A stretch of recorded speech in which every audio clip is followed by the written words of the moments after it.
Այջան բարի լույս, ուրեմն տեսա շատերը ոգևորվել են Բաքվում շուտով տեղի ունեցող համաներման հետ կապված և հույսեր են փափագում, որ այդ համաներման տակ հնարավոր է, որ նաև մեր հայ գերիներին ինչ-որ մասին ազատեն։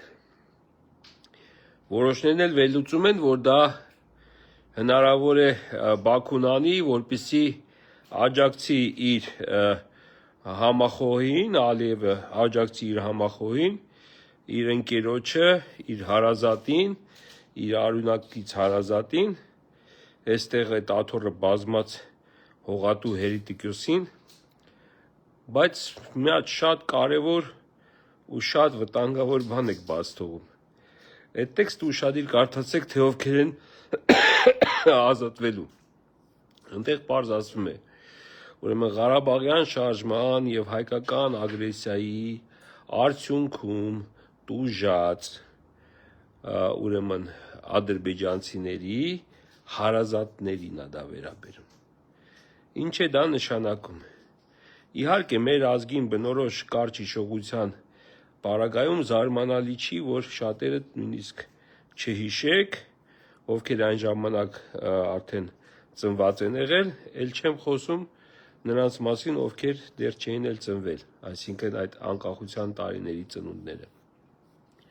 Միգուցե լսել են, բայց չեն պատկերացնում դա ոնց է եղել։ Սումգայիթի դեպքերի մասին եմ ուզում խոսել, երբ որ դեռ այն ժամանակ սովետական Ադրբեջանում բանտից բաց թողեցին մարդասպան գող կողոպտիչ սրիկաներին, որպեսզի նրանք կարողանան իրագործել այդ որջրագործությունը։ Հիմա արևմտյան Ադրբեջան տերմինը այս հողատու Հերետիկոսը լեգիտիմացնելուց հետո, երբ որ այն դրեց նույն հարթակի վրա, ինչ որ արցախյան ուրեմն արցախցիների վերադարձի հարցը, այսինքն լեգիտիմացրեց իր տիրոջ Ալիևի ուրեմն ասած այդ տերմինը արևմտյան Ադրբեջան։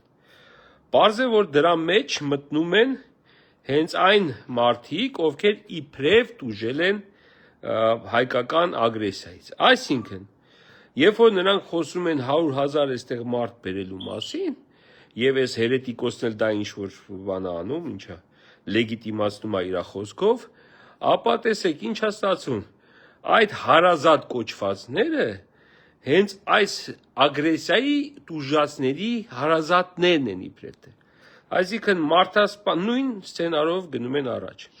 Մարդասպան գող ավազակ կողոպտիչ ուրեմն հանցագործներին ազատում են եւ հետո որպես ագրեսիայի տուժած իրենց ասած ճակերտավոր արևմտյան Հայաստանի բնակիչներ առաջին իսկ հնարավորության դեպքում հենց նրանց էլ ուղարկելու են հատուկ ուրեմն միսիայով Հայաստան, որովհետև ամեն մեկը չի որ պատրաստ է փողի համար մարդ սպանել, չգիտեմ դիվերսիաներ անել եւ այլն եւ տերորի ենթարկել, պետք է որ այդ 100,000 հոգու մեջ նման մարդիկ մեծամասնությունը կազմեն, որտեվ ամենա փոքր ուղեղ ունեցող հայն էլ հասկանում է, որ սովորական բնակիչներ նրանք Հայաստան չեն ուղարկելու։ Նրանք ուղարկելու են հատուկ պատրաստված ջոկատայիններ եւ իհարկե նրանց հրամանը թալանի, բռնապարության եւ այլի համար հանգիստ կատարող հանցագործներ։ Այդ նույն Սումգայիթի սցենարով նրանք հիմա այդ տասնյակ հազարավոր բանդիտներին բաց են թողելու մի պայմանով, որ երբ որ կարողանան ուրեմն իրականացնել իրենց այդ դիվական ծրագիրը մեզ ներսից բնաջնջելու, ոչնչացնելու, իրենց Հերետիկոս ուրեմն պարտների հետ միասին, եւ նաեւ ինչու չէ, շուտով սպասվում են ընտրություններ եւ հողատու Հերետիկոսը շատ մտահոգված է, տեսեք, արդեն ընդ կալաս փալասներին է դիմում, որ Մոլդովայի օրինակով նենց արեք, որ մենք ստե ցանկացած պարագայում հաղթորդուց գանք, բայց վախենալով, որ նման ուրեմն այլանդակությունը կարող է հանկարծ ժողովրդի կողմից չընդունվի, որտեղ նրա ուրեմն ռեյտինգը sense թե-նես մեկը բավականին ընկած է, հաճախ ենք տեսնում, նույնիսկ նրան 2 անգամ ընտրած մարդիկ ասում են թևերներս կտրվեր, չընտրեինք, չէ։ Նա էլ է դա տեսնում, չի կարա ինքը չտեսնի։ Եվ այդ ժամանակ էլ իրեն պետք են հավատարիմ ուրեմն դահիճներ, որպեսզի աթոռը զոռով պահի։ Սա իմ կասկածներն են, եւ ես այդ կասկածներով կիսվեցի ձեր հետ։ Չգիտեմ, հաշվի կառնեք, հաշվի չեք առնի,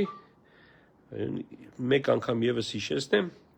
Արցախում այսօր հիմա որ ինձ նայում են, հիշում են, ոնց եմ ես իրենց երեսին նայելով պարզ զգուշացրել այն հետևանքների մասին, որ կլինի, եթե իրենք հանուն իրենց մի կտոր ժեշտի տանիքի կամ մի քանի կոպեկ փողի ընտրեն մի մարդու, որը չի կարող պաշտպանել Արցախը։ Հիմա այդ մարդիկ երևի հիշում են այդ մի 2 կտոր ժեշտը, որ իրենց տրվեց, եւ իրենք ընտրեցին տնավեր բնավեր հավք դառնալու իրենց ճակատագիրը իրենց ձեռքով։ Ինձնից հասնում է իմ կարծիքը ձեր հետ կիսվել, ես իմ բաժինը կատարեցի եւ ես ինքս գիտեմ դրա դեմ ինչպես պատրաստվեմ։ Դուք չգիտեմ, որոշեք։